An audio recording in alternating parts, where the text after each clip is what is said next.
The night I disappeared, I didn't run. I didn't scream. I didn't even cry. I simply stopped correcting people. When the nurse asked if there was anyone she should call, I shook my head. When the doctor said my name wrong, I didn't fix it. When the paperwork was filed under someone else's initials, I let it happen. Exhaustion makes you careless like that. Or honest. I still don't know which. I remember staring at the ceiling, counting the cracks, thinking how strange it was that my entire life could be erased by a clerical error and a few hours of silence. And how relieved I felt. They told me later that a body had been found near the river. Burned car. No identification. They assumed it was me.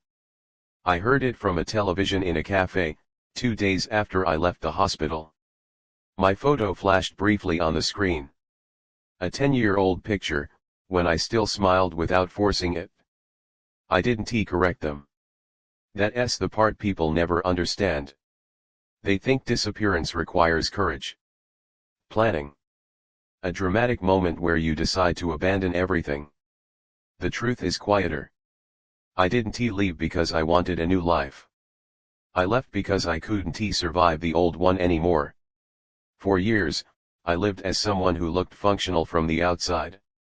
A job that paid the bills. A home that looked normal. Conversations that stayed on the surface, where nobody asked real questions because nobody wanted real answers. I learned how to nod at the right moments, how to say I'm fine in a way that discouraged follow ups. Inside, I was rotting. Every morning felt like waking up late to a life that had already passed me by. I would stand in the shower, water running, trying to remember when exactly I lost the ability to feel excited about anything. Not sad. Not angry. Just empty in a way that made sound echo inside my chest. People assume regret comes from obvious mistakes. A wrong marriage. A failed career. A terrible decision.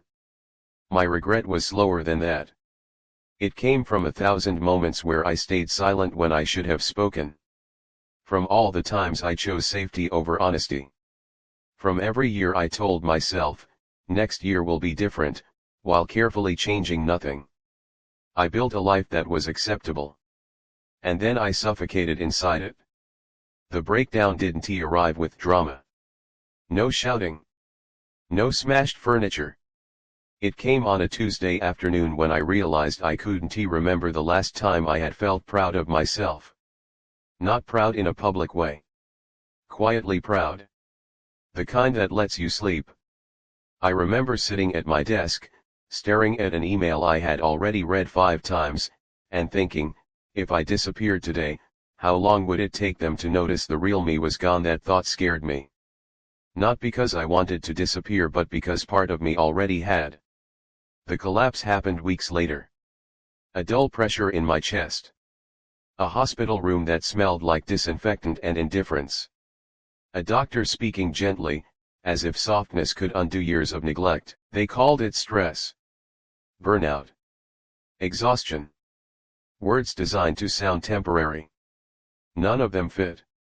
Because this wasn't fatigue. This was erosion. And then came the moment, small, almost insulting in its simplicity, when I realized I could leave. No manifesto. No final message. No dramatic goodbye. Just, stop correcting the story. When they misidentified the body, something inside me clicked into place with terrifying calm. I watched my own death announced between a weather report and a sports update. The world didn't pause. It didn't shake. It moved on smoothly, efficiently, without me. And that hurt far less than staying. I left the city that same evening. No destination. Just distance. I bought a ticket with cash. I wore clothes that didn't belong to the person on the screen anymore. I looked at my reflection in the train window and barely recognized myself, not because I looked different, but because I finally felt honest. For the first time in years, nobody expected anything from me. No explanations. No roles. No history. Only silence.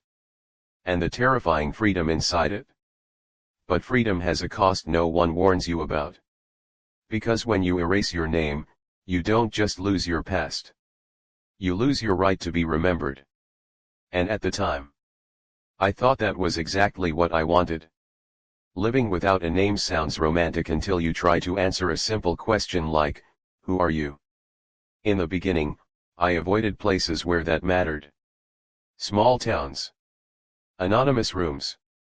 Jobs that paid cash and asked nothing.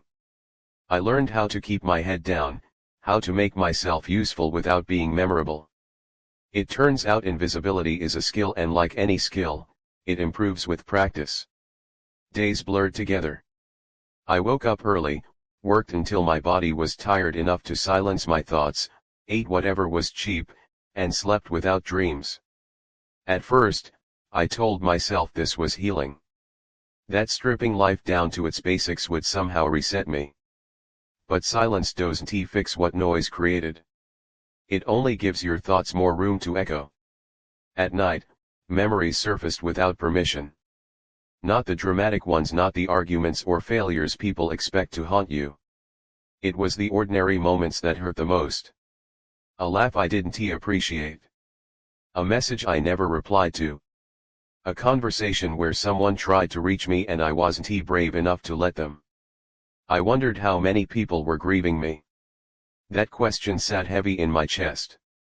Because part of disappearing means accepting that pain will be misdirected. Funerals held for someone who isn't there. Tears shed over a version of me that never fully existed. People reconstructing my life in ways that make sense to them. I imagine them saying kind things. Regretful things.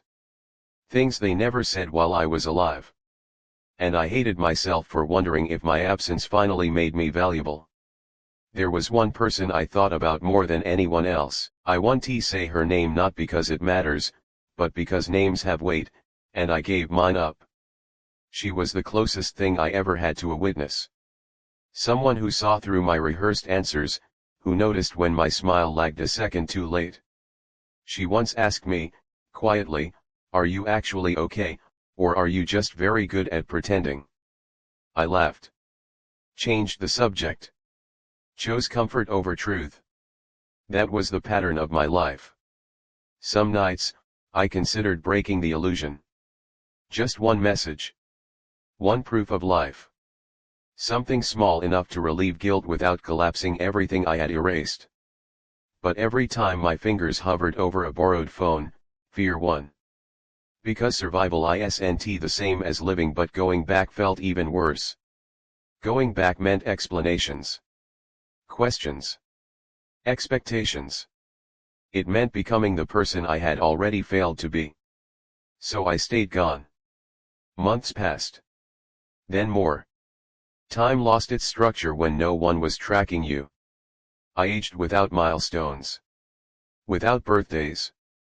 Without proof that I was moving forward instead of sideways. That's when the moral weight of what I'd done finally settled in. I hadn't just escaped my life. I had transferred its pain to others. My relief was built on someone else's grief. And that realization cracked something open. I started noticing people again. A woman on a bus staring out the window like she was waiting for permission to leave her life. An old man counting coins twice before paying, embarrassed by his own caution. A kid asking too many questions because no one at home listened. I saw myself everywhere. Versions of me who hadn't disappeared yet. The thought scared me more than being found. Because disappearing doesn't erase who you are. It just removes accountability. And without accountability, emptiness grows teeth. I began to understand something I'd avoided for years. My life hadn't been stolen from me. It had been slowly abandoned by me. And running didn't change that. It only delayed the moment I would have to choose who I wanted to be when no one was watching. The question wasn't whether I could return. It was whether I deserved to. And whether starting over meant becoming better, or simply becoming hidden. The moment I understood I couldn't stay hidden forever didn't arrive with clarity. It arrived with exhaustion. I was tired of being careful. Tired of inventing half-truths that collapsed under the slightest pressure. Tired of watching my life from the outside, as if I were a temporary guest in my own existence. Disappearing had saved me from immediate pain, but it sentenced me to a quieter, longer one. There is a loneliness that comes from being unloved. And there is another, deeper kind that comes from being unknown. I lived in the second. One evening, sitting alone in a rented room that smelled faintly of someone else's cooking, I realized something terrifying. If I died again, no one would even pretend to mourn me. There would be no mistaken identity this time, no news segment. No photograph from a better decade. Just an empty room and a landlord asking practical questions. That was when it hit me. I hadn't erased my mistakes. I had erased my chance to make amends. Running away doesn't reset your life. It freezes it at the moment you were too afraid to change. I thought about the people who believed I was gone.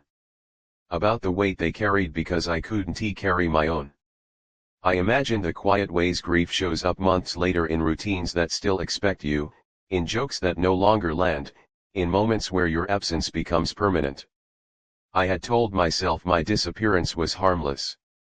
That people would move on. That time would smooth the edges. But grief doesn't smooth. It settles.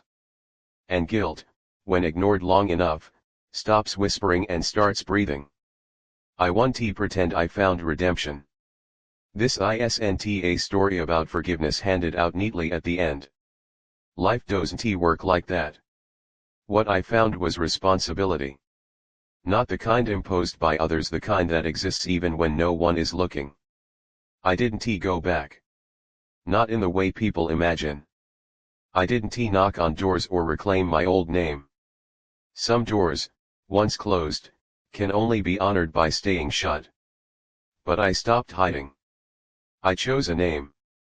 Not my old one. A new one, spoken carefully, as if it might reject me. I found work that asked more of me than silence. I let people know me slowly, imperfectly, without the armor of disappearance. And most importantly, I learned to answer the question I once avoided. Who are you? The answer wasn't impressive. Or dramatic. Or clean. I'm someone who stayed too long in a life that was killing him. And someone who ran instead of fighting. And someone who is trying finally to live honestly, even when it hurts. That truth costs more than disappearance ever did. Because living means being seen. And being seen means being accountable. Sometimes, late at night, I still think about the version of me who died in that story. The one people remember kindly because kindness is easier when the person can't contradict it. I let that version rest. He was tired. He did the best he could with what he knew. But he wasn't who I wanted to remain. If there's one thing I've learned, it's this: you don't need to disappear to start over. You need to stop abandoning yourself. And if you're listening to this, feeling the weight of a life that doesn't fit anymore, know this quietly, without drama or promises: leaving isn't always escape. And staying isn't always survival. The real choice begins when you decide to live not as who you were expected to be, not as who you're afraid you are, but as who you're willing to take responsibility for. I let them believe I was dead. So I could finally learn how to live.